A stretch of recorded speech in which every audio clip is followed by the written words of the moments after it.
Good evening and Jai Shri Krishna. Narendranath Datta, or as many of you may know him as Swami Vivekananda, is celebrated as one of the most influential characters of our history. He is the man that came to the West with a mission to inspire and encourage a new age of spiritual consciousness. He once said, "I have a message to the West, as Buddha had a message to the East. I shall not cease to work. I shall inspire men everywhere until the world shall know that it is at one with God." And this is exactly what he did. Swami Vivekananda influenced and enhanced the lives of thousands, opening up their minds through showing them the power of spirituality. But how did he do this? How did he reach this powerful pedestal, of which during his time, and still to this day, he managed to impact the lives of thousands all across the world? Narendranath Datta was born 150 years ago, in 1863, to an affluent family in Kolkata.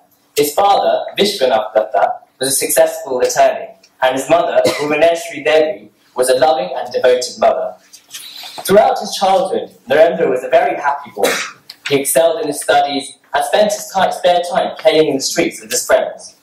During his many adventures, he would go out seeking challenges in a quest to learn everything he could about the world. Once, he was told by a villager that there was a tree on the other side of the river which was haunted by several spirits and ghosts. So Narendra went off across the river and spent the whole night in the tree just to prove that this folktale was wrong. He later on in life went on to say, "Do not believe a thing because you have read it in a book. Do not believe a thing because another has said it so. Find out the truth for yourself. This is realization."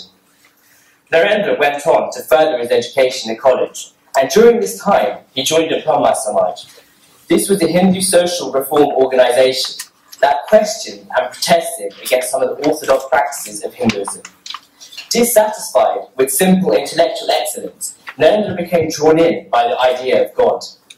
He was not happy to conform to other people's perception of God, and at this time he became restless and started questioning the existence of God altogether. He would travel around questioning spiritual leaders about the presence and existence of God. He would pose the question to them, "This God you refer to, this God that you worship, have you ever seen him?" He failed to achieve satisfying responses from people and would reply to them, "So how can you talk about someone that you have not even seen?" It was at this point that one of Narendra's professors pointed him to the direction of Sri Ramakrishna Paramatma, a renowned saint and devotee to the goddess Kali. Narendra went off to see him, and upon meeting him, he immediately posed a question as to whether Sri Ramakrishna had ever seen God. And he replied, "Yes, I see him just as I see you here, only in a more intense sense. If one weeps sincerely for him, he surely manifests himself." Immediately, Narendra was taken aback by Sri Ramakrishna's direct response. He knew that there was something special about this man, and upon returning home that evening, Narendra wrote in his diary that from this day on, he will take Sri Ramakrishna as his guru. After intense discussions and debates, Narendra fully immersed himself into the Ramakrishna movement, and it was not long after this that Ramakrishna developed a serious illness.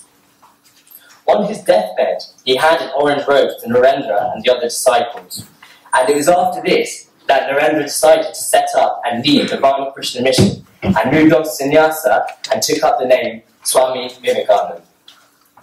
In 1893, at the age of 30, Swamiji was given the opportunity to attend the Parliaments of Religion in Chicago.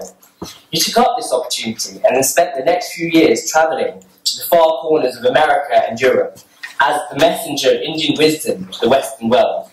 There were four main messages that he was fixed on portraying to the world, and they are still prevalent in modern-day life.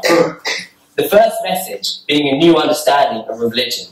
This is arguably his most significant contribution.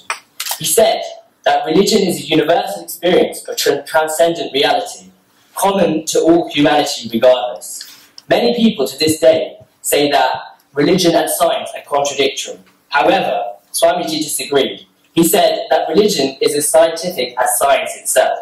Religion is the science of consciousness, and as such, religion and science are not contradictory to each other, but are complementary. He wanted to move religion away from its preconceptions of superstition priestcraft, and intolerance, and instead he promoted religion as one of the most noblest pursuits, a pursuit of supreme freedom, knowledge, and happiness. The second message was the new view of man. Swamiji's concept of potential divinity of the soul gave a new inspiring concept of man. Currently, with the advances in science and technology, man is susceptible to an unending list of vices that surely will lead to the degrading and delusion of life. Swamiji said that the divinity of soul preserves society and prevents degradation. The third message is underpinned by a new principle of morality and ethics. This theory explained the dynamics of society and outlined why one human being should be good to another. Swamiji's principle of morality and ethics was based on intrinsic purity of oneself, from within. He said, we should be pure because purity is our real nature. Purity is within our true divine self. We should love and serve our neighbours because we are all one in the Supreme Spirit.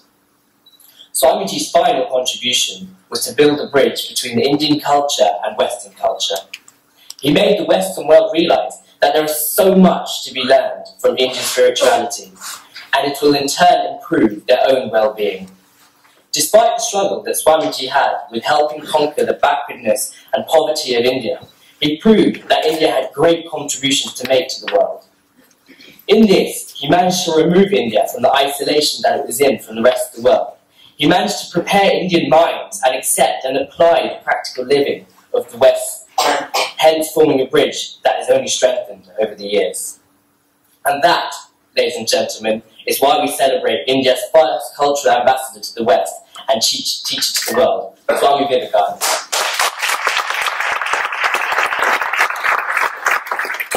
I would like to leave you with one of my favourite quotes from Swamiji. If you have faith in all 330 million of your mythological gods and still have no faith in yourselves, there is no salvation for you. Have faith in yourselves and stand up on that faith and be strong. That is what we need.